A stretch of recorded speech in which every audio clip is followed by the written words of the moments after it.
ఉత్తరప్రదేశ్ రాష్ట్రంలో సరయూ నది తీరంలో ఉన్న పవిత్ర నగరం అయోధ్య.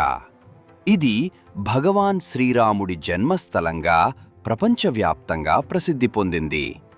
ఇక్కడ నిర్మించబడిన పవిత్ర ఆలయం శ్రీరామ జన్మభూమి మందిరం.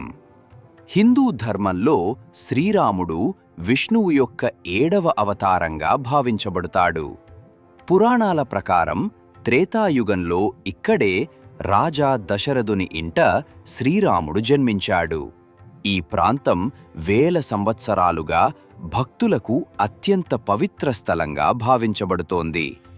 ఇప్పటి శ్రీరామ మందిరం నిర్మాణం ఇటీవలి కాలంలో ప్రారంభమై 2024 సంవత్సరంలో ప్రతిష్ఠా కార్యక్రమం జరిగింది.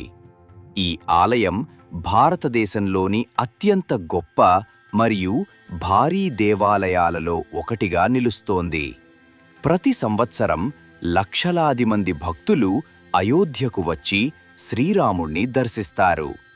భక్తి, చరిత్ర మరియు సంస్కృతి కలిసిన పవిత్ర స్థలం ఇదే అయోధ్య. ఇంతటితో ఈరోజు వీడియో ముగుస్తుంది. ఈ వీడియో మీకు నచ్చితే దయచేసి మా ఛానల్ను సబ్స్క్రైబ్ చేయండి. ఇప్పటికి వీడ్కోలు. మళ్ళీ వచ్చే వీడియోలో మరో పవిత్ర పుణ్యక్షేత్రం గురించి తెలుసుకుందాం.